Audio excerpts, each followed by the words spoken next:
বিরতিহীন সংবাদ দুপুরের এই আয়োজনে স্বাগত জানাচ্ছি আপনাদের সকলকে। আপনাদের সাথে থাকছি জাহিদুল বাশার এবং আমি ফারহানা লোপা। শুরুতেই জানিয়ে দেব শিরোনাম। পারমিট বাতিল মামলার হুঁশিয়ারিতেও বন্ধ হয়নি কথিত সিটিং সার্ভিস। ওয়েবিলের নামে বাসে নেওয়া হচ্ছে বাড়তি ভাড়া।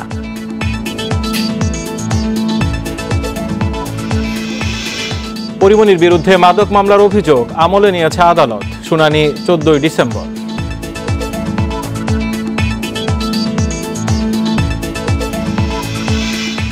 বাবার সাক্ষ্য গ্রহণ অসমাপ্ত থাকায় মডেল তিন্নি হত্যা মামলার রায় হয়নি আজ। 2002 সালে কেরানীগঞ্জে হত্যা করা হয় তিন্নিকে।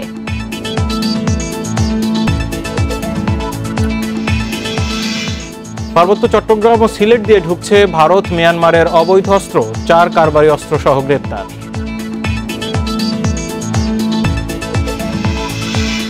দুর্যোগে বাস্তুচ্যুত মানুষের সংখ্যা বাড়ছে। 30 বছরে গৃহহীন হবে প্রায় 1.5 কোটি বলছে বিশ্বব্যাংক।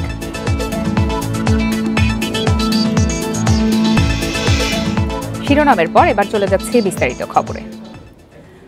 মালিক সমিতির গড়িমসির কারণে রাজধানীতে বন্ধ হচ্ছে না সিটিং সার্ভিস ও গেট লক পদ্ধতি। তাই বিভিন্ন রুটে নেওয়া হচ্ছে বাড়তি ভাড়া। এছাড়া সিটিংয়ে গাড়ি চলছে কিনা তা দেখার জন্য নির্ধারিত দূরত্বে রয়েছে চেকার এবং ওয়েবিল পদ্ধতি। এদিকে বিআরটিএ বলছে মালিক সমিতি ও বাস মালিকদের সমন্বয়হীনতার কারণে বন্ধ করা যাচ্ছে না তথাকথিত সিটিং সার্ভিস নৈরাজ্য। মালিক সমিতি আশ্বাস দিয়েছিল রোববার থেকে চলবে না সিটিং সার্ভিস, থাকবে না ওয়েবিল, অথচ সেই নির্দেশনা মানছে না কেউই। যাত্রীরা বলছেন সর্বনিম্ন ভাড়া 10 টাকা হলেও গেট লক ও সিটিং এর নামে দিতে হচ্ছে দ্বিগুণ ভাড়া। সব পরিবহনই চলছে আগের নিয়মে। বাড্ডার থেকে নিত মহাখালী 10 টাকা, এখন নিচ্ছে 15 টাকা। আমরা কি করব? প্রথম 25 টাকা দিছি, যেহেতু একটা পেরিয়ে আসছি আমি গুলশান পর্যন্ত, এখন আমাকে আবার ওয়েবিলের পর আমাকে আবার 10 টাকা দিতে হবে। চালকতা সহকারীরা বলছেন সংশ্লিষ্ট পরিবহন কোম্পানি থেকে সিটিং সার্ভিস ও বাড়তি ভাড়া নিতে নিষেধ করা হয়নি। পাশাপাশি ওয়েবিল অনুযায়ী পথে পথে চাঁদাও দিতে হচ্ছে তাদের। আমরা কোম্পানির জব করি, আমাদের চাকরিতে রাখছে, এই জন্য আমরা করতেছি। আমরা তো ভাড়া নিয়ে কোনো তর্ক করতেছি না, কোনো ক্যাচালো করতেছি না, কারো কিছু বলতেছি না। যেখানে আমাদের ভাড়া আছে 30 টাকা, ওইখানে আমরা হয়তো সর্বোচ্চ 35 টাকা নিচ্ছি, 2 টাকা কম, কিন্তু 2 টাকা ভাঙতি নাই বিদায় আমরা 2 টাকা বেশি নিচ্ছি বা অনেকের দিয়ে দিচ্ছি। এদিকে মালিক সমিতি বলছে চলতি সপ্তাহের মধ্যে সম্পূর্ণ বন্ধ হবে সিটিং ও গেট লক পদ্ধতি। একটা গাড়িতে যাত্রী বসে বসে যাওয়াই মানে সিটিং সার্ভিস না, সেখানে দেখতে হবে যে ভাড়ার চার্টের বাইরে কোনো ভাড়া নিচ্ছে কিনা সিটিং সার্ভিসের নামে। এটাই আমরা এখন যাচাই বাছাই করতেছি। এই পর্যন্ত আমরা অনেকগুলি বাসেই যাচাই বাছাই করেছি, সেখানে ন্যূনতম একটা ডিফারেন্স দেখা যায় যে 2 টাকা 1 টাকা এরকম ভাড়া বেশি হচ্ছে আর কি। আর বিআরটিএর কর্মকর্তারা জানান নৈরাজ্য বন্ধ না হওয়া পর্যন্ত চলবে অভিযান, বাতিল করা হবে রুট পারমিট। মোবাইল কোর্টের পক্ষ থেকে প্রত্যেকটা গাড়ি যাচাই করে দেখছে, প্রত্যেক যাত্রীর সাথে কথা বলে যদি আমরা সমন্বয়হীনতা পেয়ে থাকি বা বাড়তি ভাড়া পেয়ে থাকি, সাথে সাথে আমরা জরিমানা আরোপ করছি। এর আগে 2017 সালেও সিটিং সার্ভিস বন্ধের উদ্যোগ নেওয়া হয়েছিল, কিন্তু সেই উদ্যোগও কার্যকর হয়নি। Zahidul Bashar, Independent news, Dhaka. এ বিষয়ে আরো বিস্তারিত জানাতে এবারে রাজধানীর মিরপুর থেকে যোগ দিয়েছেন সহকর্মী আলামিন হোসেন। আলামিন, আপনি তো সকাল থেকে রাজধানীর বেশ কিছু এলাকা ঘুরে দেখেছেন, ভ্রাম্যমাণ আদালত কাজ করছে। আসলে অন্য সময়ই তো সিটিং সার্ভিসগুলো সিটিং যে সুবিধা সেই সুবিধা দেয় না। এই বর্ধিত ভাড়ার সময় তারা এখন গেট লক এবং সিটিং সার্ভিসের নামে আরো বাড়তি ভাড়া আদায় করছে। এটি আসলে মালিক সমিতির দুর্বলতা নাকি বাস মালিকদের ধৃষ্টতা? বিষয়টা হচ্ছে ঢাকা সমিতি হচ্ছে দুটো, একটা হচ্ছে সড়ক পরিবহন সমিতি আর একটা হচ্ছে ঢাকা বাস মালিক সমিতি। আমি যদি এখনকার একটু দেখাই, ঢাকা সড়ক পরিবহন মালিক সমিতির সাধারণ সম্পাদক খন্দকার এনায়েতুল্লাহ তিনি একটি ঘোষণা দিয়েছেন, আনুষ্ঠানিক ঘোষণা দিয়েছেন, শনিবারের পর থেকে কোনো বাসে সিটিং সার্ভিস গেট লক পদ্ধতি থাকবে না। এবং সেই ঘোষণা গতকালকে শেষ হয়েছে, আজকে দ্বিতীয় দিন। আজকেও কিন্তু সেই ঘোষণার বিন্দুমাত্র কার্যকর হয়নি। চালক এবং পরিবহন সংশ্লিষ্ট বিশেষ করে হেল্পাররা বলছেন যে তাদেরকে বিভিন্ন জায়গায় চাঁদা দিতে হয়, জিপি দিতে হয়, পুলিশকে চাঁদা দিতে হয়, নানান জায়গায় চাঁদা দিতে হয়, যার কারণে তারা চাইলেই সিটিং সার্ভিস থেকে বের হয়ে আসতে পারছেন না। পক্ষান্তরে মালিক পক্ষ থেকে যেটি বলা হয়েছে, অর্থাৎ আপনি জানেন 120টি পরিবহন কোম্পানির অধীনে রাজধানীতে বাস চলাচল করে থাকে।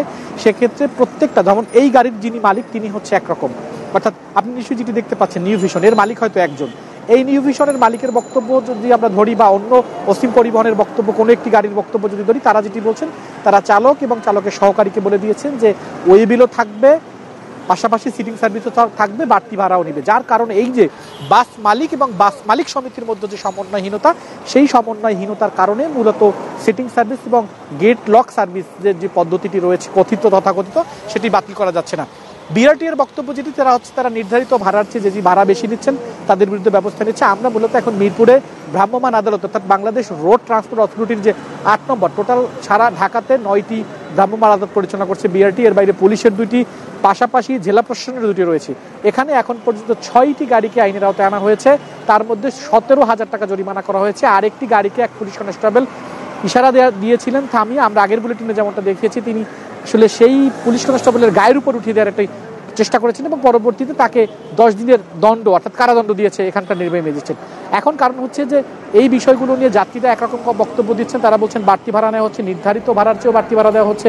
আবার আপনি এখান থেকে মিরপুর থেকে যাবেন শাহবাগে, কিন্তু আপনাকে ভাড়া দিতে হচ্ছে গুলিস্তান পর্যন্ত। আর আমি একটু জানতে চাই, সেক্ষেত্রে মালিক সমিতির যে কঠোর হুঁশিয়ারি, সেটি কি আলোচনার টেবিল পর্যন্তই সীমাবদ্ধ কিনা? আর এই যে ভ্রাম্যমাণ আদালতের অভিযান দিয়ে এই অনিয়ম বা বাড়তি ভাড়া আদায়ের বিষয়টি আসলে কতটুকু নিয়ন্ত্রণ করা সম্ভব? লোপা, বাস মালিক সমিতি হচ্ছে উপরে এক কথা বলে, কিন্তু তলে তলে তারা আসলে শ্রমিক এবং বাড়তি ভাড়া আদায়ের প্রাণান্তকর চেষ্টা করে। আমরা যেটি দেখি যে আগে যখন এই জ্বালানি তেলের দাম বৃদ্ধি পেল, তখন কিন্তু বাস মালিক সমিতি মালিক অর্থাৎ বাস মালিকদের দোহাই দিয়ে বললেন যে আমরা কোনো আনুষ্ঠানিক ধর্মঘট ডাকিনি, বাস মালিকরা তাদের বাস বন্ধ করে দিয়েছেন। আবার যখন আলোচনা হলো, তখন কিন্তু সেই বাস মালিক সমিতিকেই আমরা দেখলাম বিআরটির সঙ্গে বৈঠক করে সেখানে তারা ভাড়া পুনর্নির্ধারণ করলেন। এখন বাস মালিক সমিতি আর হচ্ছে যারা মালিক সমিতি আর হচ্ছে বাস মালিকদের মধ্যে একটা ধরি মাছ নাচুই পানি, মানে ওর ঘাড়ে দোষ চাপানোর একটা দায় করছেন। বাস মালিক সমিতি বলছেন যে ভাড়া আসলে সিটিং সার্ভিস বন্ধ হবে, আবার মালিক যারা তারা বলছেন না, এটি কোনোভাবেই বন্ধ করা যাবে না। যার কারণে নগরবাসী সকাল থেকে বিভিন্ন গন্তব্যে যারা যাচ্ছেন তারা তর্ক করে কিংবা ঝগড়া করে বিভিন্ন গন্তব্যে যেতে হচ্ছে। লোপা, কিন্তু তারপরেও যাত্রীদেরই আসলে পকেট কাটা হচ্ছে। আলামিন, আপনাকে ধন্যবাদ। বঙ্গবন্ধু হত্যার পর 21 বছরে দেশ পিছিয়ে গিয়েছিল, এখন আর পিছিয়ে নেই। গত 1 দশকে দেশকে উন্নয়নের মহাসড়কে নিয়ে গেছে আওয়ামী লীগ সরকার।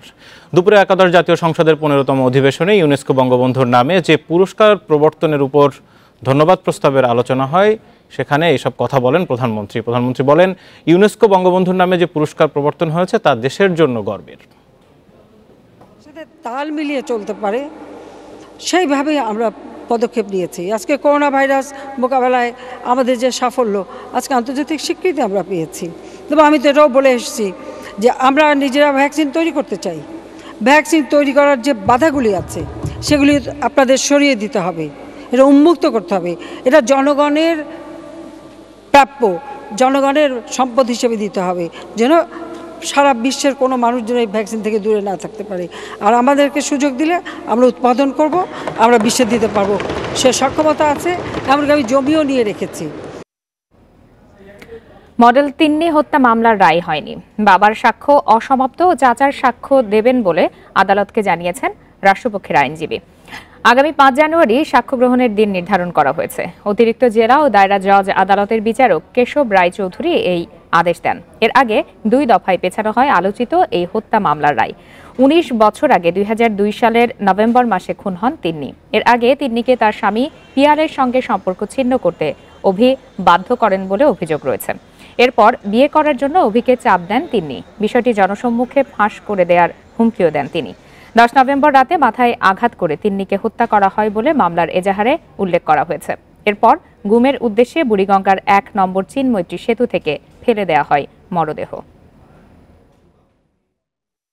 সরকারের প্রতি আমার বিশ্বাস আছে, ওনারই তিন্নি হত্যা মামলার পুঙ্খানুপুঙ্খভাবে এটা তদন্ত করেছে। ওই তদন্তের রায় আমরা মেনে নেব, কিন্তু আমরা সঠিক যে এটার শাস্তি পাওয়ার যোগ্য সেই পাক সেটা আমরা চাই। অসুস্থ বয়স্ক মানুষ সেহেতু আজকে আদালতে আসছে, ওপেন আদালতে এসে আমাদের কাছে এবং আদালতকে বলেছে যে আমরা সাক্ষী দেব। যেহেতু তারা সাক্ষী দিবে, যেহেতু একটি তিন্নি চাঞ্চল্যকর ঘটনা হত্যা, সেহেতু আমরাও রাষ্ট্রপক্ষ আদালতের কাছে একটা দরখাস্ত করেছি, সাক্ষী নেওয়া হোক। মাদক মামলায় চিত্রনায়িকা পরিমণির বিরুদ্ধে আনা অভিযোগ আমলে নিয়েছেন আদালত। একই সাথে অভিযোগ গঠনের শুনানির জন্য 14 ডিসেম্বর দিন নির্ধারণ করা হয়েছে। বিচারক কে ইমরুল কায়েস সকালে শুনানি করে এই আদেশ দেন। আদেশে মামলাটি শুনানির জন্য বিশেষ জজ আদালত 10-এ স্থানান্তর করেছে। সকাল 10:20 পরিমণি সহ 3 আসামি আদালতে হাজিরা দেন। রাষ্ট্রপক্ষের আইনজীবীর দাবি, যেসব অভিযোগ আনা হয়েছে তাদের বিরুদ্ধে তা সাক্ষ্য প্রমাণ দিয়েই প্রমাণ করতে সক্ষম হবেন তারা। তবে পরিমণির আইনজীবীর দাবি, মিথ্যা মামলা প্রমাণ করতে সক্ষম হবেন তারা। পরিমণিকে 3 দফায় 7 দিন রিমান্ডে নেওয়া হয়। এই মামলায় দ্বিতীয় ও তৃতীয় দফায় রিমান্ডে দেয় তদন্ত কর্মকর্তা ও 2 বিচারক হাইকোর্টে নিঃশর্ত ক্ষমা চান। এ বিষয়ে হাইকোর্টের আদেশ বিচারাধীন।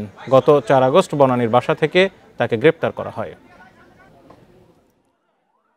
মামলাটি আজকে অভিযোগপত্র আমলে গ্রহণ করেছে বিজ্ঞ আদালত। আমলে গ্রহণ করে এই মামলাটি চার্জের জন্য নেক্সট ধার্য তারিখ হচ্ছে 14, 12, 21 তারিখে। আমরা মনে করি যে এই মামলায় ফাইনাল রিপোর্টই আসা উচিত ছিল। আমরা সেরকমই আশা করেছিলাম। আমরা মনে করি সাক্ষ্য প্রমাণের ভিত্তিতে আমরা অবশ্যই তাকে নির্দোষ প্রমাণ করতে পারবো। অবসরপ্রাপ্ত মেজর সিনহা হত্যা মামলায় 7ম দফায় সাক্ষ্য গ্রহণ শুরু হয়েছে। সকালে এ দফার প্রথম দিনে 6 সাক্ষীকে আদালতে হাজির করা হয়েছে বলে জানিয়েছেন রাষ্ট্রপক্ষের আইনজীবী। এর আগে সাক্ষ্য গ্রহণের জন্য সকালে টেকনাফ থানার সাবেক বরখাস্তকৃত ওসি প্রদীপ কুমার দাস, লিয়াকত আলী সহ 15 আসামিকে আদালতে হাজির করা হয়। এ সময় আদালতে কড়া নিরাপত্তা জোরদার করা হয়। এদিকে এ মামলার 6ষ্ঠ দফা সাক্ষ্য গ্রহণ ও জেরার শেষ দিনে সিনিয়র জুডিশিয়াল ম্যাজিস্ট্রেট এই মামলার 2 বিচারকের সাক্ষ্য নেয় আদালত। নামান্না ফারার জেরা শেষ হলেও দেলোয়ার হোসেনের জেরা বাকি রয়েছে। মামলায় মোট সাক্ষী রয়েছে 83 জন। 6ষ্ঠ দফায় এই মামলায় 59 জন আদালতে সাক্ষ্য দিয়েছে। পার্বত্য চট্টগ্রাম ও সিলেট দিয়ে অবৈধ অস্ত্র ঢুকছে ভারত ও মিয়ানমার থেকে। সেখান থেকে ছড়িয়ে পড়ছে সারা দেশে সন্ত্রাসীদের হাতে। পুলিশ বলছে আন্তদেশীয় অস্ত্র কারবারিরা এই ব্যবসা চালিয়ে যাচ্ছে। সম্প্রতি এই চক্রের 4 জনকে গ্রেপ্তার করেছে কাউন্টার টেররিজম ইউনিট সিটিটিসি। জব্দ করেছে 5টি অস্ত্র, AK-47 এর গুলি। রাজধানীর যাত্রাবাড়িতে অবৈধ অস্ত্র কেনাবেচা হচ্ছে এমন তথ্যে 31 অক্টোবর অভিযানে নামে সিটিটিসি। হাতে নাতে গ্রেপ্তার হয় 4 জন। উদ্ধার হয়েছে পেট্টাবোরা ও ওয়ালথার সহ 5টি অস্ত্র, AK-47 এর 10টি সহ 301 রাউন্ড গুলি। রিমান্ডে আসামিরা জানায় এ সিন্ডিকেটের প্রধান মোহাম্মদ হোসেন, সহযোগী রাঙামাটির বরকলের লালতন পাংখুয়া, যার মামা লালচান পাংখুয়া ভারতের মিজোরামে অবস্থান করেন। সেখান থেকে আসে অস্ত্র ও গুলি, যা পার্বত্য চট্টগ্রাম ও সিলেটে বুঝে নেন লালতান পাংখুয়া সহ আরও কয়েকজন। একইভাবে মিয়ানমার থেকেও আসছে অস্ত্র। মিজোরাম বর্ডার, মায়ানমারের বর্ডার কিংবা সিলেটেরও বর্ডার হয়ে অস্ত্রগুলা একটা বিভিন্ন জায়গায় যাচ্ছে। তার ভিতরে একটা বড় অংশ যাচ্ছে বিশেষ করে অ্যামুনিশন কক্সবাজার এলাকায়। আমরা আসলে একটু বোঝার চেষ্টা করতেছি, তদন্তে হয়তোবা বের হয়ে আসবে যে আসলে এই অস্ত্রগুলো কিংবা গুলিগুলোর ফাইনাল ডেস্টিনেশন কোথায়। আসলে একটা চূড়ান্ত সিদ্ধান্ত আসার আগে আমাদের আরও কিছুটা কাজ করতে হবে। সিটিটিসি জানায় এসব অস্ত্র বিক্রি হচ্ছে সন্ত্রাসীদের কাছে, কিনছেন বৈধ লাইসেন্সধারীরাও। AK-47 এর গুলির ক্রেতাদেরও খোঁজ চলছে। পুরানো কিছু লাইসেন্স, আবার কিছু আনঅ্যাটেন্ডেড লাইসেন্স আছে, হয়তোবা লাইসেন্স হোল্ডার তিনি মারা গিয়েছেন কিংবা তার ফ্যামিলি মেম্বাররা এটার আর কোনো খোঁজখবর রাখতেছে না। এরকম কিছু লাইসেন্স কৌশলে কালেক্ট করে তার এগেনস্টে সে এই অবৈধ অস্ত্র কেনাবেচার সাথে জড়িত, এরকম তথ্য আমাদের কাছে এসছে। অপরাধ বিশ্লেষকেরা বলছেন AK-47 এর গুলি জব্দ হওয়ার মানে দেশে কেউ এটি ব্যবহার করছে। এ অবস্থায় বড় নাশকতার আশঙ্কা তাদের। আগে একটা সময় রাজনীতি নির্বাচনে যে অস্ত্রের যে ঝঞ্ঝানি ছিল, সেরকম পরিবেশ কিন্তু আমরা কম বেশি উপলব্ধি করছি বা সেটি টের পাওয়া যাচ্ছে। এবং যখন গুলি উদ্ধার করা হয় তখন বুঝতে হবে যে চাহিদা আছে, এটি কেউ না কেউ ব্যবহার করছেন বা ব্যবহার করার প্রস্তুতি নিচ্ছেন। এবং মাদকের মতো এটিও একটি ভয়াবহ বিষয় এবং এটি সতর্ক হওয়ার প্রয়োজন রয়েছে। অবৈধ অস্ত্র রাজনৈতিক কারণে মজুদ হচ্ছে কিনা তাও খতিয়ে দেখছে CTTC. Masudur Rahman, Independent news, Dhaka. দেশে বাড়ছে জলবায়ু উদ্বাস্তুর সংখ্যা। নানা প্রাকৃতিক দুর্যোগে বাস্তুচ্যুত হচ্ছেন উপকূলের অনেক এলাকার মানুষ। জলবায়ু পরিবর্তনের বিরূপ প্রভাবের কারণে আগামীতে ক্ষতিগ্রস্ত মানুষের সংখ্যা আরও বাড়ার আশঙ্কা করছেন বিশেষজ্ঞরা। দ্বীপ জেলা ভোলার নদী ভাঙ্গনের সমস্যা প্রকট। নদী ভাঙ্গনের ফসলি জমি, বাড়িঘর হারিয়েছেন অনেকেই। তাদের একজন রাজা মিয়া সহায় সম্পত্তি সব হারিয়ে এখন রাজধানীর করাইল বস্তির বাসিন্দা। আইসি নদী লয়ে গেছে বাড়িঘর দ্বার, এলে কষ্ট হয়ে আয়া হচ্ছি। এখন আর কি আর অনেক কোনো কাম করতে হয় না, কোনো কাম করতে হয় না অস্থলারি। নদী ভাঙ্গনে করাইলের বাসিন্দা হয়েছেন ভোলার মাহমুদাও। বছরখানেক আগে সচ্ছল জীবন ছিল তার, আর এখন শুধুই অনিশ্চয়তা। বাসা বাড়িতে সব ভোলাতে নদীতে সব নিয়ে গেছে ভাঙ্গা মিঙ্গা, সেজন্য কষ্টতে ঢাকা চলে আইসি। আমার খাওয়াতে পারি না, নিতে পারি না, দেখা সাহায্য করে না, কোনো কিছু দেয় না আমাদেরকে এই জায়গায়। বিশেষজ্ঞরা বলছেন জলবায়ু পরিবর্তনের কারণে সমুদ্রপৃষ্ঠের উচ্চতা বৃদ্ধি, কৃষি জমি লবণাক্ততা, ঝড় জলোচ্ছ্বাসের সঙ্গে বাড়ছে নদী ভাঙ্গনের মতো সমস্যাও। এতে বাসস্থান, কৃষি জমি ও জীবিকা হারিয়ে উদ্বাস্তুতে পরিণত হচ্ছে অনেকে। এই জনগোষ্ঠীর একটি বড় অংশ আশ্রয়ের খোঁজে আসছে বড় শহরে। বিশ্বব্যাংকের তথ্য বলছে প্রতি বছর 4 লাখ মানুষ স্থায়ীভাবে বসবাস করার জন্য গ্রাম ছেড়ে শহরে আসে, আর প্রতিদিন আসে 2000। এর মধ্যে শতকরা 70% আসে জলবায়ু উদ্বাস্তু। বিশেষজ্ঞরা বলছেন কৃষি জমিতে লবণাক্ততা ঢুকে পড়ায় আগামীতেও বাস্তুচ্যুত হবে উপকূলীয় অনেক মানুষ। ভবিষ্যতে যেটা হবে, স্যালারিটি যদি বাড়তেই থাকে তাহলে ফসল হানি হবে, মানুষের লাইভলিহুড ইনসিকিউর হয়ে যাবে এবং মানুষ তাদের কাজ হারালে আস্তে আস্তে কিন্তু ওইখানে বসবাস করতে পারবে না। হ্যাঁ, ডেফিনেটলি আরও ইন্টেরিয়র দিকে আসবে।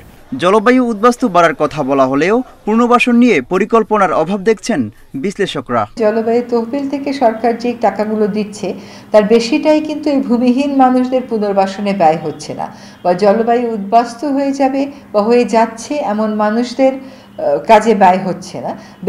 বেশিরভাগ মন্ত্রণালয় যাই করে সেটাই জলবায়ু পরিবর্তন, এরকম একটা সিল দিয়ে টাকাগুলো নিয়ে যায়। বিশ্বব্যাংকের হিসাবে 2050 সাল নাগাদ জলবায়ু পরিবর্তনের প্রভাবে বাংলাদেশের উপকূলীয় 1,33,00,000 মানুষ বাস্তুচ্যুত হবে। Mohammad Omar Faruk, independent news, Dhaka.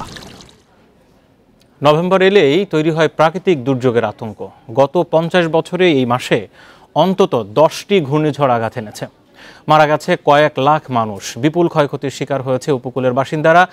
আবহাওয়াবিদরা বলছেন শীতের আগে বাংলাদেশের মতো ক্রান্তীয় এলাকায় বাতাসের দিক পরিবর্তন হয়, এতে বঙ্গোপসাগরে লঘুচাপের সৃষ্টি হয়। তাই নভেম্বর মাসটি দুর্যোগের। 1970 সালের 13 নভেম্বর উপকূলের উপর দিয়ে বয়ে যায় প্রলয়ঙ্কারী গ্রেট ভোলা সাইক্লোন। এই ঝড়ে বাতাসের গতিবেগ ছিল ঘন্টায় সর্বোচ্চ 222 কিলোমিটার। চট্টগ্রাম, বরগুনা, পটুয়াখালী, খেপুপাড়া, ভোলার চর বোরহানুদ্দিন ও চর তমুজুদ্দিন এবং নোয়াখালীর মাইজদি ও হরিণঘাটা সবচেয়ে বেশি ক্ষতিগ্রস্ত হয়। প্রায় 5.5 লাখ মানুষ মারা যায়, 4 লাখ বসতভিটা বিলীন হয়। 1971, 1973 ও 1974 সালে নভেম্বরেও ঘূর্ণিঝড় আঘাত হানে। 1983 সালে অক্টোবর ও নভেম্বরের ঘূর্ণিঝড়ে চট্টগ্রাম, কক্সবাজার ও নোয়াখালী জেলার উপকূলীয় এলাকায় ব্যাপক ক্ষয়ক্ষতি হয়। 1988 সালের 24 নভেম্বরে ঘূর্ণিঝড়ে লণ্ডভণ্ড হয় যশোর, কুষ্টিয়া, ফরিদপুর এবং বরিশাল ও খুলনার উপকূলীয় এলাকা। সেবার বাতাসের সর্বোচ্চ গতিবেগ ছিল ঘন্টায় 162 কিলোমিটার। প্রায় 5,708 জন মানুষ মারা যায়। 2007 সালে নভেম্বরে আঘাত হানে ঘূর্ণিঝড় সিডর, যার তাণ্ডবে 3,000-এরও বেশি মানুষ মারা যায়। ক্ষতিগ্রস্ত হয় 32 জেলার 20 লাখ মানুষ। উপকূলীয় এলাকায় প্রায় 6 লাখ টন ধান নষ্ট হয়ে যায়। ব্যাপক ক্ষয়ক্ষতি হয় সুন্দরবনে। 2008 সালের অক্টোবরে ঘূর্ণিঝড় রেশমিতেও প্রাণহানি ঘটে। 2 বছর আগে নভেম্বরে হানা দেয় ঘূর্ণিঝড় বুলবুল। সেবার সুন্দরবনের উপর দিয়ে তাণ্ডব চালায় এই ঝড়। এবারও চলতি মাসে একটি নিম্নচাপ সৃষ্টি হয়েছে বঙ্গোপসাগরে। 2007 সালে 15 নভেম্বরের দিকে একটা প্রলয়ঙ্কারী ঘূর্ণিঝড় যার সিডর আমরা জানি হয়েছে, এরকম ইতিহাস আগেও রয়েছে। তো এখন নভেম্বর মাসকে আমরা যেহেতু এটা পোস্ট মনসুন সময়, সেখানে ঘূর্ণিঝড় সৃষ্টি হয় সাগরে এবং বিভিন্ন সময় অনেক ধ্বংসাত্মক আকারেও এসছে। আন্দামান দ্বীপের কাছাকাছি এই নিম্নচাপটি ঘূর্ণিঝড়ের রূপ নিতে পারে বলে জানিয়েছে আবহাওয়া অধিদপ্তর। Shahriar Anirban, Independent news, Dhaka. লঘুচাপের প্রভাবে সোমবারও ঢাকা ও আশপাশের এলাকায় গুঁড়ি গুঁড়ি বৃষ্টি হচ্ছে। খুলনা, বরিশাল, ঢাকা, চট্টগ্রাম ও সিলেট বিভাগের 2-1 জায়গায় এমন অবস্থা সন্ধ্যা পর্যন্ত থাকতে পারে বলে জানিয়েছে আবহাওয়া অফিস। তারা বলছে দেশের অন্যত্র আংশিক মেঘলা আকাশ সহ আবহাওয়া শুষ্ক থাকতে পারে। সারা দেশে রাতের তাপমাত্রা প্রায় অপরিবর্তিত থাকতে পারে এবং দিনের তাপমাত্রা সামান্য বাড়তে পারে। তবে বৃষ্টি কমে গেলে তাপমাত্রা ক্রমাগত কমতে শুরু করবে। এর সাথে হালকা শীত অনুভূত হবে, তবে শীত জেঁকে বসতে আরও দেরি হতে পারে। নভেম্বরের শেষ সপ্তাহের দিকে রাতের তাপমাত্রা কমতে থাকবে, ওই সময় কুয়াশা ও শীতের দাপট বাড়তে পারে। আবহাওয়া অফিস আরও জানায়, ডিসেম্বরের শেষ দিকে দেশের উত্তর, উত্তর পূর্বাঞ্চল ও মধ্যাঞ্চলে মৃদু থেকে মাঝারি শৈত্যপ্রবাহ বয়ে যেতে পারে। এই মাসের 10 তারিখের পরেই কিন্তু শীতের প্রকোপটা চলে আসছে। যেহেতু আকাশে মেঘাচ্ছন্ন ছিল, সেই জন্য ওই যে তেমন ঠান্ডাটা পড়ে নাই, কিন্তু এই যে গুড়ি গুড়ি বৃষ্টিটা থেমে থেমে হালকা সারা দেশে, বিশেষ করে দেশের মধ্য অঞ্চল এবং ঢাকা এবং খুলনায় এই বৃষ্টিটা একটু বেশি ছিল। এটা কেটে গেলেই ঠান্ডাটা চলে আসবে। আপনারা আছেন বিরতিহীন সংবাদ দুপুরে। সংবাদে আরো জানাব। এলেঙ্গা হাটিকুমরুল রংপুর মহাসড়ক 4 লেন প্রকল্পে ধীরগতি, 5 বছরে বাস্তবায়ন হয়েছে 40 ভাগ।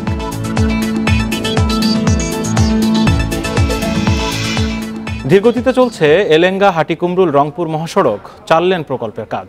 গত 5 বছরে বাস্তবায়ন হয়েছে 40%। এ অবস্থায় বাড়ছে প্রকল্পের ব্যয় ও সময়। কাজ শেষ হতে নির্ধারিত সময়ের চেয়ে 3.5 বছর বেশি লাগতে পারে। তবে প্রকল্প সংশ্লিষ্টরা বলছেন, দরপত্র প্রক্রিয়াকরণ, পরামর্শক নিয়োগ সহ নানা জটিলতায় কিছুটা শিথিলতা তৈরি হয়েছে। এলেঙ্গা হাটিকুমরুল রংপুর মহাসড়ক 4 লেন প্রকল্পের কাজ শুরু হয় 2016 সালের সেপ্টেম্বরে, যা শেষ হবার কথা ছিল 2021 সালের আগস্ট মাসে। কিন্তু নকশায় পরিবর্তন আর করোনার কারণে প্রকল্প বাস্তবায়নে ব্যয় বেড়েছে 4,700 কোটি টাকারও বেশি। একই সাথে প্রকল্পের সময়ও বাড়ানো হয়েছে 3 বছর 4 মাস। নির্মাণ সামগ্রীর সংকটের পাশাপাশি ভূমি অধিগ্রহণও এখনও শুরু হয়নি অনেক এলাকায়। এ অবস্থায় খোঁড়াখুড়ি করা রাস্তায় চলাচল করতে গিয়ে ভোগান্তি পোহাতে হচ্ছে মানুষকে। 2 মাস আগে যা দেখছি ওই রকমই, অগ্রগতি নেই কাজের। একটু ব্যবসা বাণিজ্য সবাই তো আমরা ভেঙে ছুটে দোকানপাট সরে নিয়ে গেছি, ব্যবসা বাণিজ্য সব বন্ধ। কবে জেলে তৈরি করবি, অত কয়েক বছর লাগে যেতে পারে। আমরা এখন কি করে খাবো? আমরা তো ব্যবসা বাণিজ্য করে পারছি না। এখন সরকার যে কি করে, এখন সরকারে ভালো বুঝবি, আমাদের তো করার কিছুই নাই। রাস্তায় চলাফেরা করার জন্য আর কি 2 সাইডে রাস্তা আঁটো হয়ে গেছে। রাস্তার পাশে বৈদ্যুতিক খুঁটি সহ অন্যান্য অবকাঠামো অপসারণে বিলম্ব হওয়ায় থমকে আছে 2 পাশে প্রায় 18 ফুট প্রশস্ত 190 কিলোমিটার সড়ক নির্মাণের কাজও। ভূমি অধিগ্রহণে আমাদের ব্যয় বৃদ্ধি পেয়েছে প্রায় 2,500 কোটি টাকা, কারণ আমাদের জমির 3 গুণ মূল্য দিতে হচ্ছে হালনাগাদ প্রজ্ঞাপন অনুযায়ী। আর হাটিকুমরুল যে ইন্টারচেঞ্জ, হাটিকুমরুল মোড়ে যে ইন্টারচেঞ্জটি ইনকর্পোরেট করা হয়েছে, এতে আমাদের 600 কোটি টাকা ব্যয় বেড়েছে। বাড়তি সময়ের মধ্যে অন্তত 3টি বর্ষা মৌসুম পার করতে হবে। এতে কাজের গতি পিছিয়ে যাওয়ার আশঙ্কার সঙ্গে বাড়বে জনভোগান্তিও। নির্দিষ্ট সময়ে কাজ শেষ না হলে এই ব্যয় আরও 7 থেকে 10% পর্যন্ত বাড়তে পারে। অন্যদিকে উপকরণ সংকটের কারণে কাজ চলছে খুব ধীর গতিতে। এই অবস্থায় এই প্রকল্পের কাজ কবে শেষ হবে এ নিয়ে দেখা দিয়েছে সংশয়। Hasibur Rahman, Independent News, Bogura.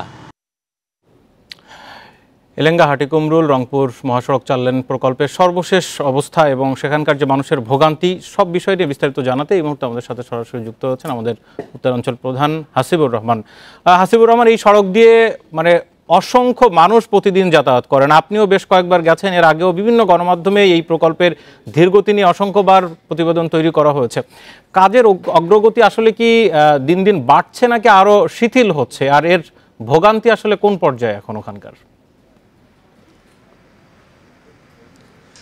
মূলত এই রাস্তাটি 190 কিলোমিটার, টাঙ্গাইলের এলেঙ্গা থেকে এটি রংপুরের মডার্ন মোড় পর্যন্ত যাবে। এই রাস্তাটি পুরোপুরি শেষ হলে বলা যায় যে ঢাকা থেকে রংপুর পর্যন্ত যাতায়াতের জন্য আর তেমন কোনো ভোগান্তিতে পড়তে হবে না সাধারণ মানুষকে। কিন্তু তারপরেও যে বিষয়টি থেকে যাচ্ছে, কাজের দুর্গতি বা কাজের অগ্রগতি বা কাজ নিয়ে সমস্যার বিষয়টি, আমি বেশ কয়েকদিন আগে এই রাস্তা দিয়ে রংপুরে গিয়েছি, সেখানে দেখা গেছে রংপুর অংশের কাজ খুব একটা এগোয়নি। একইভাবে বগুড়া অংশের কাজ, বিশেষ করে চার মাথা থেকে শুরু করে যেটি মাটিডালি মোড় হয়ে চলে গেছে আরও সামনের দিকে, সেই রাস্তাটির কাজ খুব বেশি এগুচ্ছে না। এই অবস্থাটি কতদিন থাকবে এটি বলা কঠিন। যারা সংশ্লিষ্ট রয়েছেন, বিশেষ করে ঠিকাদার এবং প্রকৌশলী রয়েছেন, তারা বলছেন যে নির্দিষ্ট সময়ের মধ্যেই তারা কাজ শেষ করতে পারবেন এবং সেই ধরনের যে প্রস্তুতি দরকার তাদের, সেই ধরনের প্রস্তুতিও তারা রেখেছে। কিন্তু কাজের এই অবস্থায় বিশেষ করে ধুলিবালির সময় যে সমস্যায় পড়ছেন পথচারীরা, সেটি একেবারেই বলা যায় অবর্ণনীয়। এরকম যে এসব এলাকায় ব্রিজ বা ওভার ফ্লাই তৈরি করার কাজ চলছে, সেই জায়গাগুলোতে মানুষের দুর্ভোগের পরিমাণ বেশ বলা যায়। বিশেষ করে ধুলিবালির যে দাপট, সেটাতে এলাকার লোকজন অস্থির অবস্থার মধ্যে রয়েছে। একই সাথে যানজটের কারণে দীর্ঘ সময় তাদের পথে থাকতে হচ্ছে। সব মিলিয়ে বলা যায় যে কাজের গতি যতটা না দ্রুত হচ্ছে, তার চেয়ে বেশি বেড়ে যাচ্ছে ভোগান্তির গতি। সব মিলিয়ে এই প্রকল্পের কাজ শেষ না হওয়া পর্যন্ত আসলে আরেকটা বিষয় একটু জানতে চাইবো, গত বছরের অক্টোবরে যখন এটি সংশোধিত প্রকল্প একনেকে পাশ হয়, তখন প্রধানমন্ত্রী কিন্তু বলেছিলেন যে এই প্রকল্পের জন্য যাতে কোনো ধরনের প্রাকৃতিক পরিবেশের ক্ষতিগ্রস্ত না হয়, পানি চলাচলের অবাধ যাতায়াত থাকে, প্রচুর পরিমাণে যেই সমস্ত কালভার্ট এবং ব্রিজ আছে সেগুলো তৈরি করার জন্য। তো সেই কারণেই কি দেরি হচ্ছে, নাকি রাস্তার অন্যান্য যে মূল কাজ সেখানেও দেরি হচ্ছে? এসব কাজের একটা সমস্যা রয়েছে। তারা ভূমি অধিগ্রহণটাই এই মুহূর্তে বেশ বড় বলে মনে হচ্ছে আমার কাছে, এবং যারা প্রকৌশলী রয়েছেন, যারা ঠিকাদার রয়েছেন, তারাও বলছেন যে এখনও অনেক এলাকায় ভূমি অধিগ্রহণের কাজ শেষ হয়নি। সেই সাথে রাস্তার পাশে যে অবকাঠামোর কথা আপনি নিউজে জানতে পেরেছেন, সেটির কিন্তু বড় একটি সমস্যা রয়েছে। আর উপকরণের মধ্যে পাথরের যে বিষয়টি, পাথর, বিটুমিন এবং অন্যান্য রডের যে অবস্থা, সেটিও এই যে প্রকল্পটি চলছে সেটার অনুকূলে নেই। ইতিমধ্যেই রডের দাম বেড়ে গেছে, পাথরের দাম বেড়ে গেছে। অর্থাৎ সব মিলিয়ে বলা যায় যে প্রকল্পটি চলছে এটি গতি হারিয়েছে অনেকগুলো কারণে। তার মধ্যে সবচেয়ে বড় যে কারণ সেটি হলো ভূমি অধিগ্রহণ এবং রাস্তার পাশে অবকাঠামো সরানোর যে বিষয়টি। সব মিলিয়ে এই কাজটি যে নির্দিষ্ট সময় দেখানো হচ্ছে যে 24শে ডিসেম্বরে, সেখানেও সংশয় রয়েছে, কারণ 24শে ডিসেম্বরে এই কাজটি শেষ করা অনেক কঠিন হবে বলে যারা ঠিকাদারি প্রতিষ্ঠান রয়েছে তাদের পক্ষ থেকে বলা হয়েছে। কারণ ইতিমধ্যে ব্যয় কিছুটা বেড়ে গেছে, এই ব্যয় আরও বাড়ার আশঙ্কা রয়েছে। সেই সাথে যদি উপকরণের সমস্যা থাকে, তাহলে সবচেয়ে বড় সমস্যা হবে নির্মাণ কাজে। বিশেষ করে এই ধরনের যে ফ্লাইওভারগুলো রয়েছে, আপনি দেখতে পাচ্ছেন পিছনে একটা লেভেল ক্রসিংয়ের উপরে করা হচ্ছে, এই ধরনের ফ্লাইওভারের কাজ থমকে যেতে পারে। সব মিলিয়ে বলা যায় যে প্রকল্পের কাজ যে গতিতে চলছে, সেই গতি যদি বাড়ানো না যায়, তাহলে এই প্রকল্পের কাজ আরও 2 দফায় হয়তো বা বাড়ানো লাগতে পারে সময়, এমনটাই ধারণা দিচ্ছেন। আপনাকে অনেক ধন্যবাদ। এলেঙ্গা থেকে রংপুর 4 লেনের যে মহাসড়ক তৈরি হচ্ছে, সেই বিষয়ে সর্বশেষ খবরাখবর জানাচ্ছিলেন। পাওনা টাকা দাবি করাতেই হত্যা করা হয় গম গবেষণা ইনস্টিটিউটের সাবেক মুখ্য বৈজ্ঞানিক কর্মকর্তা আনোয়ার শহীদকে। মূল পরিকল্পনাকারী সহ হত্যাকারীকে গ্রেপ্তারের পর র্যাব জানায়, হত্যা করলে আর টাকা দিতে হবে না, এমন পরিকল্পনা থেকেই খুন করা হয় আনোয়ার শহীদকে। 11 নভেম্বর সন্ধ্যা 7টা 13 মিনিটের সিসিটিভি ফুটেজে দেখা যায়, রাজধানীর আদাবরের হলিল্যান্ড গলিতে এক যুবক ছুরিকাঘাত করে গম গবেষণা ইনস্টিটিউটের সাবেক মুখ্য বৈজ্ঞানিক কর্মকর্তা আনোয়ার শহীদকে। এরপর দৌড়ে পালায় সে। তারপর আরেক ব্যক্তি শহীদের রক্তাক্ত দেহের পাশে কিছুক্ষণ থেকে সেও পালিয়ে যায়। সোহরাওয়ার্দী হাসপাতালে নিয়ে গেলে রাত 11টার দিকে মৃত্যু হয় আনোয়ার শহীদের। রোববার গাবতলী থেকে গ্রেপ্তার করা হয় মূল পরিকল্পনাকারী জাকির ও হত্যাকারী সাইফুলকে। র্যাব বলছে, আনোয়ার শহীদ 12 লাখ টাকা পেতেন মূল অভিযুক্ত জাকিরের কাছে। বারবার টাকা চাওয়ার কারণে হত্যা করা হয় আনোয়ার শহীদকে। ভিকটিম আনোয়ার শহীদের কাছ থেকে ধার হিসেবে নিয়েছিল। পাশাপাশি সে গত 1 বছর যাবৎ ভিকটিম আনোয়ার শহীদকে তার যে ধান চালের যে একটি আড়ত ছিল, এই আড়ত বন্ধক রেখে কোনো ব্যাংকের সাথে যোগাযোগের মাধ্যমে তাকে 20 লক্ষ টাকা লোন পাইয়ে দেওয়ার জন্য অনুরোধ করে আসছিল। জাকির গত প্রায় 7 মাস আগে আনোয়ার শহীদকে হত্যার পরিকল্পনা করেন। জাকিরের ধারণা ছিল, শহীদকে হত্যা করতে পারলেই পাওনা টাকা আর দেয়া লাগবে না, পাশাপাশি তার কিছু জমিও সে নিজের নামে করে নিতে পারবে। সে 3-4 মাস আগেও কিন্তু একবার ঢাকায় এসেছিল, যেটা আমি বলেছি, তখনও কিন্তু সে আনোয়ার শহীদকে ডেকেছিল এবং একইভাবে পরিকল্পনা করেছিল হত্যার। কিন্তু আইন শৃঙ্খলা বাহিনী ছিল পাশে, তারা 2-1 পুলিশ সদস্য ছিল, পাশাপাশি জনবহুল একটু বেশি ছিল, এই জন্য তারা সেদিন সাহস করেনি ঘটনাটি করার। গম গবেষণা ইনস্টিটিউটের মুখ্য বৈজ্ঞানিক কর্মকর্তা হিসেবে আনোয়ার অবসরে গিয়েছিলেন। সবশেষ তিনি জয়দেবপুরে কর্মরত ছিলেন। Khaled Raihan, independent news, Dhaka. মাদারীপুরের শিবচরে এক নবনির্বাচিত ইউপি চেয়ারম্যান সহ 5 জনকে কুপিয়েছে দুর্বৃত্তরা। রোববার রাতে শিবচর ইউনিয়নের কাজির মোড় এলাকায় এই ঘটনা ঘটে। এই ঘটনার পরপরই এলাকায় মোতায়েন রয়েছে অতিরিক্ত পুলিশ। পুলিশ ও প্রত্যক্ষদর্শীরা জানায় ব্যক্তিগত কাজে স্থানীয় কয়েকজন যুবককে সাথে নিয়ে বের হন শিবচর ইউনিয়নের নবনির্বাচিত চেয়ারম্যান বাবুল ফকির। এ সময় তাদের উপর দেশীয় অস্ত্র নিয়ে হামলা চালায় দুর্বৃত্তরা। এতে বাবুল ফকির সহ আহত হয় অন্তত 5 জন। তাদের চিৎকারে পালিয়ে যায় দুর্বৃত্তরা। এরপর আহতদের উদ্ধার করে শিবচর উপজেলা স্বাস্থ্য কমপ্লেক্সে ভর্তি করা হয়। পরে রাতেই উন্নত চিকিৎসার জন্য ইউপি চেয়ারম্যান ও তার ছেলে সুমন সহ 3 জনকে ঢাকায় নেওয়া হয়। এই ঘটনার বিষয়টি তাদের পূর্বের থেকে তাদেরকে পারিবারিকভাবে তাদের সাথে দ্বন্দ্ব দীর্ঘদিন যাবৎ বয়ে আসছে। এই বিষয়ে আমরা তাৎক্ষণিকভাবে গ্রেপ্তারের চেষ্টা করি, কিন্তু তাৎক্ষণিকভাবে তারা এলাকা থেকে সব পালিয়ে যায়। আমরা এ ব্যাপারে অভিযোগ পেলে মামলা রুজু করে প্রয়োজনীয় আইনগত ব্যবস্থা গ্রহণ করব। মুসলিম শুধুই বাংলাদেশের, কারণ জিআই পণ্যের স্বীকৃতি পেয়েছে 2021 সালের 25 মার্চ। এবার ঐতিহ্যকে ফিরিয়ে আনার চেষ্টায় নানা পদক্ষেপ নিচ্ছে সরকার। বাণিজ্যিক চিন্তায় নারায়ণগঞ্জের রূপগঞ্জে চালু হচ্ছে ঢাকায় মসলিন হাউস। সেখানেই হবে মসলিন উৎপাদন ও গবেষণা। মোগল শাসনামলেই ছিল মসলিনের স্বর্ণযুগ। সেরা কারিগরদের পৃষ্ঠপোষকতা করতেন মোগল সম্রাটরা। তখন ঢাকায় মসলিন ছিল জগৎ বিখ্যাত। ইরাক, তুরস্ক ও মধ্যপ্রাচ্যে বিপুল পরিমাণে রপ্তানি হতো। সবশেষ 1850 সালে লন্ডনে ঢাকায় মসলিনের প্রদর্শনী হয়েছিল। এরপর হারিয়ে গেছে মসলিনের অস্তিত্ব। মসলিনের ঐতিহ্য ফিরিয়ে আনতে চাচ্ছে সরকার। 6 বছরের চেষ্টায় গত বছর 6টি মসলিন শাড়ি তৈরি করেন গবেষকরা। এবার মসলিনের উৎপাদনকে টেকসই রূপ দিতে আলাদা জায়গা ঠিক করা হয়েছে। নারায়ণগঞ্জে রূপগঞ্জে করা হয়েছে ঢাকায় মসলিন হাউস। ফুটি কারপা সুতা সূক্ষ্ম বননে একটি মসলিন শাড়ি তৈরি করতে সময় লাগে 6 মাস। মসলিন হাউসের জন্য 30 জন নারী স্পিনার ও 40 জন তাঁতিকে প্রশিক্ষণ দেওয়া হয়েছে। অনেক চিকন তো সুতা, মনে করেন হাতের কাছে একটু টান লাগলে ছিঁড়ে যায়। মনে করেন বেশি রৌদ্র হলে বোনা যায় না, বেশি ঠান্ডা হলেও বোনা যায় না। ধৈর্য যদি না থাকে তাহলে এই কাজের সাথে জড়িত থাকা যাবে না, কারণ অনেক তো কষ্ট করে এই শাড়িটা ধৈর্য ধরে করতে হয়। উন্নত মানের মসলিন উৎপাদনের জন্য গবেষণায় জোর দেওয়া হচ্ছে। আপাতত বছরে 60টি শাড়ি উৎপাদনের লক্ষ্য ঠিক করা হয়েছে। টেকনোলজিটা আমরা রপ্ত করতে পেরেছি। এই রপ্ত করা জিনিসটা যদি আমরা প্রাইভেট স্কেলে দিতে পারি, তখন প্রাইভেট স্কেলে এটা ছড়িয়ে যাবে। এমন তো অতি তাড়াতাড়ি এই প্রাইভেট লোকেরাই তারা কমার্শিয়াল স্টেজ তারা নিয়ে যেতে পারবে। ঐতিহ্য ফিরিয়ে আনতে সরকার থেকে যে সহযোগিতা লাগে সেটা করে যাও। এ মাসের শেষের দিকে ঢাকায় মসলিন হাউসের উদ্বোধন করবেন প্রধানমন্ত্রী শেখ হাসিনা। সবাই যাতে দেখতে পারে সেজন্য থাকছে প্রদর্শনীর ব্যবস্থাও। Shahid Ahmed, independent news, Dhaka.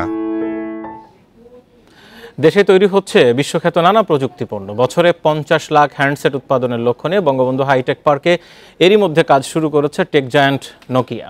এবার ডায়ালাইসিস মেশিন তৈরিতে দক্ষতা দেখিয়েছে দেশীয় প্রতিষ্ঠান সোনার বাংলা ফাউন্ডেশন। আইসিটি প্রতিমন্ত্রী জানান, দেশি বিদেশি বিনিয়োগ বাড়াতে দেয়া হচ্ছে শুল্ক ছাড় সহ নানা সুবিধা। মেড ইন বাংলাদেশ এখন নোকিয়া হ্যান্ডসেটে। গাজীপুরে বঙ্গবন্ধু হাইটেক পার্কের 5 একর জায়গা জুড়ে যৌথভাবে কারখানা গড়ে তুলেছে যুক্তরাজ্যের ভাইভ্যান্ট সফটওয়্যার ও ইউনিয়ন গ্রুপ। 2017 সালে $45 মিলিয়ন বিনিয়োগের ঘোষণা দিয়ে চলতি বছরই উৎপাদন শুরু করে প্রতিষ্ঠানটি। বর্তমানে 12টি প্রোডাকশন লাইনে মাসে 2.5 লাখ হ্যান্ডসেট উৎপাদন করছে নোকিয়া। তবে 2022 সালের মধ্যে সক্ষমতা বাড়িয়ে বছরে 50 লাখ মোবাইল সেট তৈরি করবে তারা। রিনোন্ড গ্লোবাল ব্র্যান্ড নোকিয়া, এটার আমরা এখন প্রোডাকশন শুরু করেছি এবং এখন আমরা শুধু মোবাইল ফোন এবং ট্যাবলেট উৎপাদন করছি এবং আগামী বছরের শুরুতে আমাদের পরিকল্পনা আছে যে আমরা হয়তো নোকিয়ার টেলিভিশন থেকে শুরু করে আদার যে অ্যাক্সেসরিজ আছে সেটাও উৎপাদন করব। এদিকে কারখানা পুরোদমে প্রস্তুত না হওয়ায় অস্থায়ীভাবে প্রশাসনিক ভবনেই ডায়ালাইসিস মেশিন সংযোজন করছে সোনার বাংলা ফাউন্ডেশন। দেশেই মেশিন তৈরির পরিকল্পনা করছে প্রতিষ্ঠানটি। আমরা ডায়ালাইসিস মেশিনের পাশাপাশি আপনারা জানেন এই কোভিড মহামারীকালীন সময়ে যে একটা ভেন্টিলেশন মেশিনের যে একটা প্রয়োজনীয়তা ছিল সেটা আমাদের দেশের বাইরে থেকে আনতে হতো। সেই ভেন্টিলেশন মেশিন নিয়েও আমরা সোনার বাংলা ফাউন্ডেশন কাজ করতেছি। আইসিটি প্রতিমন্ত্রী জানান, আমদানি নির্ভরতা কমাতে দেশেই প্রযুক্তি পণ্যের কারখানা তৈরির পরিকল্পনা করা হচ্ছে। ফিনিশ প্রোডাক্টের ওপরে যে ইম্পোর্ট ডিউটি তার থেকে অনেক গুণ বেশি ইম্পোর্ট ডিউটি হচ্ছে র ম্যাটেরিয়ালসের ওপরে, তাহলে তো কখনো কেউ আপনার ম্যানুফ্যাকচারিং হাব করবে না, অ্যাসেম্বলিং প্ল্যান করবে না। তখন আমরা দেখলাম যে 94টা কম্পোনেন্টের ওপরে যদি ইম্পোর্ট ডিউটি কমিয়ে 1% করে দেওয়া হয় তাহলে ফিনিশ প্রোডাক্ট আসাটা বন্ধ হবে, আর বাংলাদেশে বড় বড় কোম্পানি এসে এখানে তাদের ফ্যাক্টরি করবে। বর্তমানে আইসিটি থেকে $1.3 বিলিয়ন পণ্য রপ্তানি হলেও তা 5 বিলিয়নে উন্নীত করার চেষ্টা করছে সরকার। Sohel Rana, Independent News, Gazipur. চলছে বিরতিহীন সংবাদ দুপুর। সংবাদ দুপুরে আরো যা দেখবেন। বিশ্বকাপ ফুটবলের মূল পর্বে উঠল Spain, Croatia, Serbia. Play of খেলতে হবে পর্তুগালকে।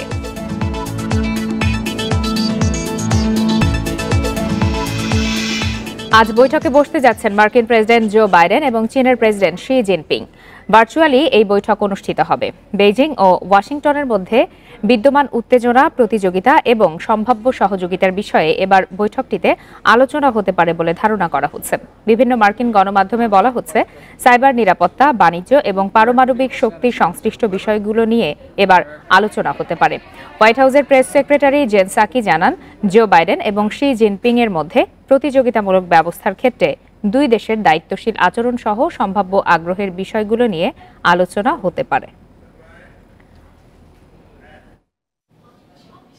করোনা সংক্রমণ ঠেকাতে লকডাউনের আওতায় আনা হচ্ছে অস্ট্রেলিয়ার প্রায় 20 লাখ মানুষকে। দেশটিতে শুধু টিকা নেওয়া মানুষেরাই জরুরি প্রয়োজনে বাইরে বের হতে পারবেন। এদিকে বিশ্বে করোনায় একদিনে মারা গেছে 4,653 জন। নতুন শনাক্ত হয়েছে 3,58,000-এরও বেশি রোগী। এই নিয়ে বিশ্বে করোনায় মোট প্রাণহানি ছাড়িয়েছে 51,15,000, আর এ পর্যন্ত আক্রান্তের সংখ্যা 25,40 লাখ। করোনা ভাইরাসের নতুন এপিসেন্টার এখন ইউরোপ। সংক্রমণ কমাতে অনেক দেশে ফের কড়াকড়ি আরোপ করছেন সরকার প্রধানরা। অস্ট্রিয়ায় ফের বিস্তার বাড়ায় টানা 10 দিনের লকডাউন জারি করা হয়েছে। তবে 12 বছর বয়সের নিচে ও টিকা নেওয়া ব্যক্তিরা এই বিধিনিষেধের বাইরে থাকবে। এছাড়া লকডাউন নিয়ন্ত্রণে অতিরিক্ত পুলিশ কাজ করবে বলে জানিয়েছে কর্তৃপক্ষ। এদিকে টানা কয়েকদিনের মতো রোববার বিশ্বের সর্বোচ্চ প্রাণহানি হয়েছে রাশিয়ায়। মারা গেছে 1,219 জন। একই সাথে সর্বোচ্চ প্রায় 39,000 রোগী শনাক্তও হয়েছে দেশটিতে।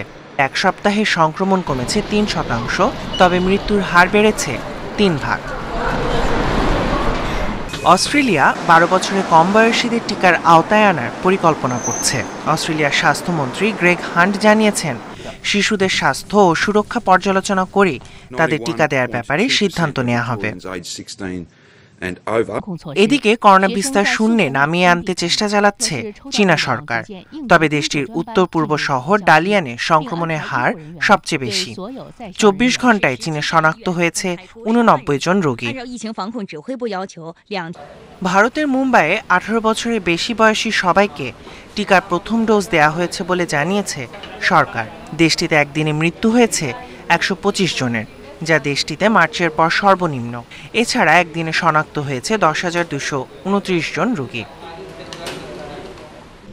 এদিকে করোনার বুস্টার ডোজ কিংবা শিশুদের এখনই টিকার আওতায় আনার প্রয়োজন মনে করছে না বিশ্ব স্বাস্থ্য সংস্থা। এক বিবৃতিতে সংস্থাটির পরিচালক টেড্রোস অ্যাডানম গ্যাব্রিয়াসাস বলেন, বিশ্বজুড়ে এখনও অনেক মানুষ টিকার প্রথম ডোজের জন্য অপেক্ষা করছে। Tahmid Abrar, independent news. দূষণ রোধে সম্পূর্ণ লকডাউন ঘোষণা করা হতে পারে ভারতের রাজধানী দিল্লিতে। সোমবার সুপ্রিম কোর্টে হলফনামা দিয়ে এ কথা জানিয়েছে দিল্লির রাজ্য সরকার।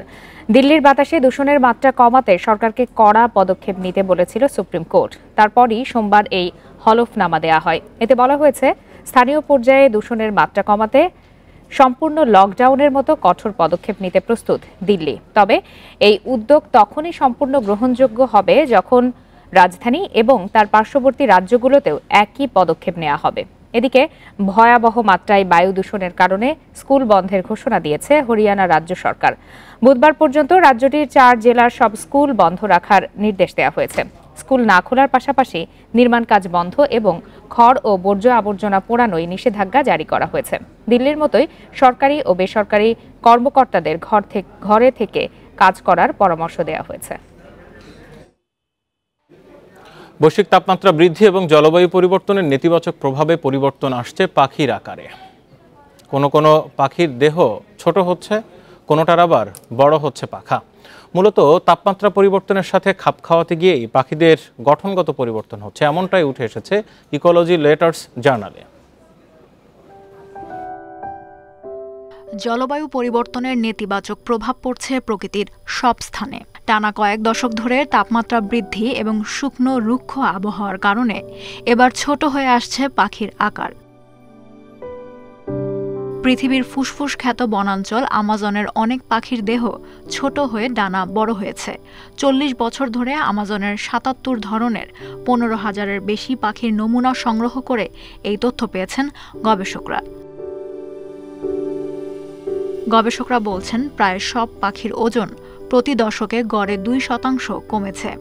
80 দশকে একটি পাখির ওজন যেখানে ছিল 30 গ্রাম, সেখানে এখন তার গড় ওজন 27.6 গ্রাম।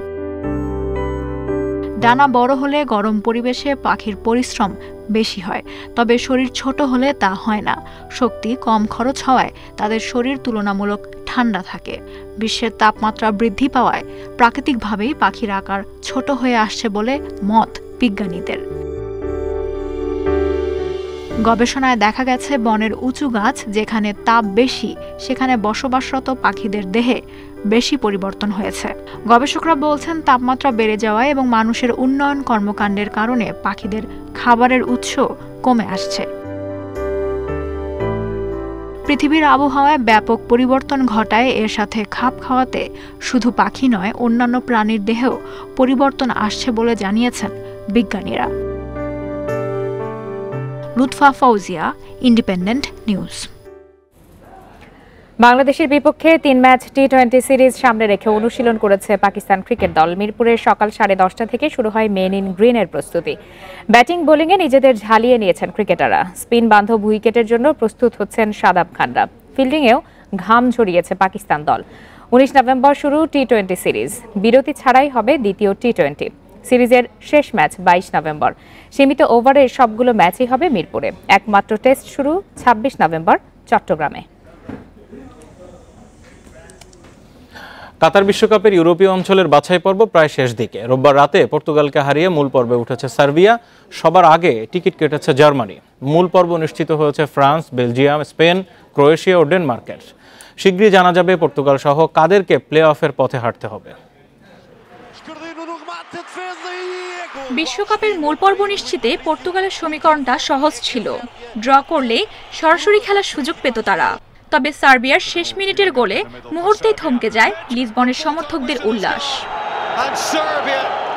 হারে বিশ্বকাপে ওঠার কঠিন পথ পাড়ি দিতে হবে পর্তুগিজদের। আগামী মার্চে 2টি প্লে অফ জিতলেই গ্রেটেস্ট শো অন আর্থের টিকিট পাবে পর্তুগাল। পূরণ হবে রোনালদোর রেকর্ড 5টি বিশ্বকাপে খেলার আশা। ইউরোপ অঞ্চলে 10 গ্রুপের শীর্ষ 10 দল সরাসরি কাতার বিশ্বকাপে খেলবে। এরই মধ্যে জায়গা নিশ্চিত করেছে জার্মানি, ডেনমার্ক, বেলজিয়াম, ফ্রান্স। তালিকায় আরও আছে স্পেন, ক্রোয়েশিয়া এবং সার্বিয়াও। বাছাই পর্বের শেষ রাউন্ডে কাতারের টিকিটের অপেক্ষায় ইতালি, ইংল্যান্ড, নেদারল্যান্ডসের মতো বড় দল।